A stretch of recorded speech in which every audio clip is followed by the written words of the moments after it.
Hi everyone, welcome back to Substack Coach. Today we're going to talk about engagement on Substack Notes.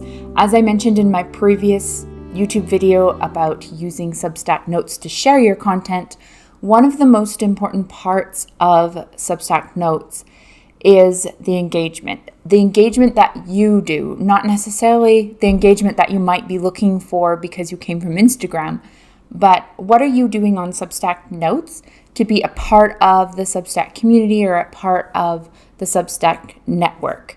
So let's break this down a little bit.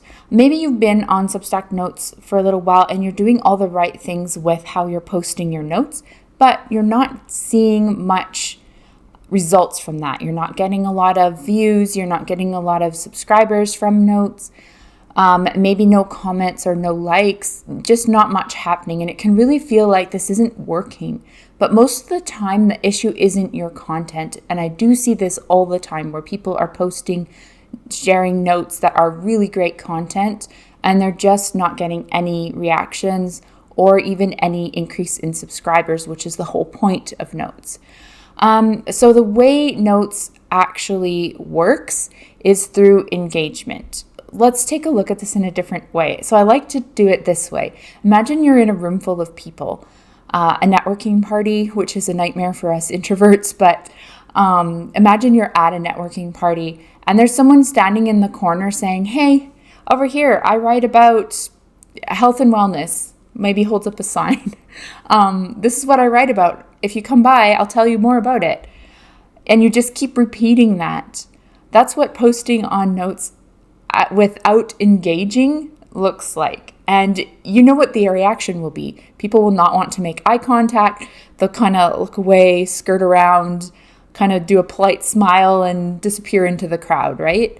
But now compare that to someone who walks around, shakes hands, says hello, has conversations, asks questions about what other people are interested in, listens to what they have to say, contributes to the conversation, and occasionally says, "Oh, and by the way, this is what I do," and maybe shares a business card. That's how Notes actually works. Even the Substack CEO and head of the tech development section, I know I'm not saying that right, but even they say that's how Notes works. It's like a virtual networking party. So Notes is not just a place to post, it's a network, and engagement comes from being part of that network. So how can you be part of that network in practical terms? So the most simplest way is likes and comments. Engagement on Notes is not just what you get, it's also what you're giving to other people. So when you like, you comment, you respond to other people's notes and other people's posts, you become visible in the network. It's how people start to notice that you're there. And it's also how the algorithm starts to see where you fit with other people. Another main thing is subscribing to publications. So many writers make the mistake of I'm just going to use Substack to write my content. And they're like this little island all on their own in some Substack somewhere. And the algorithm doesn't know really where they belong.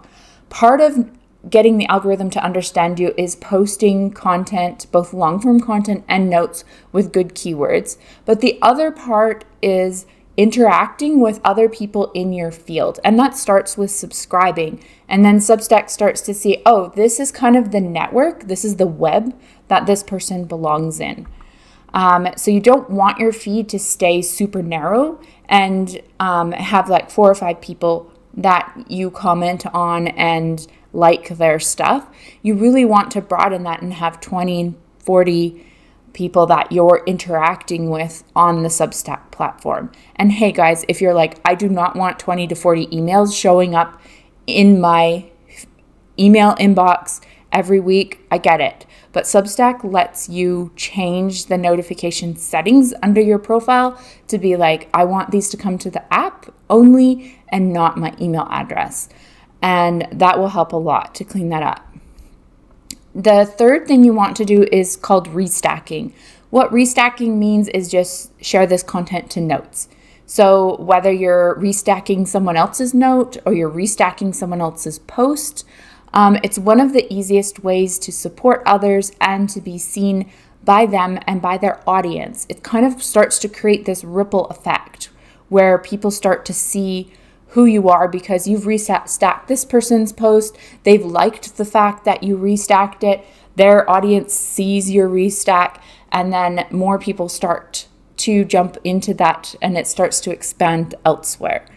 So it starts to create connections both ways for both, like your audience sees what you're sharing and the original writer sees it, probably likes it. That's very common on Substack, unless you're trying to do it with the biggest publications there. But the original writer sees that you've restacked it, they probably will like it, and then their audience sees that they've liked your post, and etc. So it just starts to kind of ripple out. The fourth way to create a little more traction on notes is with mentions. So mentions is when you tag someone, so you @ and then type in their handle, and then it automatically tags them. You don't want to do this in a very spammy way. Some people, though, will do the occasional shout out post where they'll say, like, I'm so happy to have connected with these people on Substack. I absolutely love their content. And, it's so great to see these new things happening. I'm making that up off the top of my head, and they'll @ 3 or 4 people, right? And then other people, you'll do like a note about a specific topic, and you'll be like, so-and-so at whatever really writes great content on this topic. I love her post about blah, blah, blah. And then maybe you restack a post of theirs as well, but you mention them. And that kind of gets that like double trigger of them seeing what you're doing. Again, you don't want to be spammy about it, but it does help bring people into the conversation, and it can help build real interactions and kind of start more of a relationship with different people that can become collaborations on Substack. So if you step back, this is all about one thing, and that is connection. Notes is not just a broadcasting tool for your content, it's a participation tool. And if you're only posting and only have outgoing notes, you're missing most of how it works and how it will help you. So most people who come in from other platforms are just thinking, I just need to post consistently, and eventually something will go viral. And that works maybe on other platforms, but here it's not enough. You really need to focus more on engaging, responding, and connecting with other people. That is far more important than just posting outgoing content. So this part is not always obvious, but it does make a huge difference. And once you understand how to use notes as a network, it really helps things to change and take off for you. You really can, like last year, I took a break from my herb and health Substack for posting content. For like 4 to 6 months, I didn't post anything new as far as long form content, and I was barely sending out notes. I didn't really send anything out, but I spent a lot of time curating conversations with other people in the notes feed, and I spent time connecting with other writers that were writing to the same audience that I wanted to write to. And in that period of time, my publication, I still grew by about 10 to 15% in my subscriber list, simply by interacting with other people. So I would say that interacting with others is more important in a lot of ways than sending out content. It doesn't completely negate the necessity of sending out things, but it is definitely important. So if you're watching this and thinking, all right, that makes sense, but I want some details, I want some guidance, I really want to dive deeper into this, I did create a workshop for this. It's called Next Level Notes or Growth with Notes. I like to play with different titles. And I really go deeper into how to use notes to actually connect with people. I also talk more about other collaboration aspects such as recommendations. And so if you're not just showing up and you really want to actually build something on Substack, this might be a great option for you to kind of see some examples of how to do it. get some screen shares, and how to walk through everything. And you can find the link in the description below to purchase, and then you can download it or stream it from my website. So the link is in the description, and we will see you next time.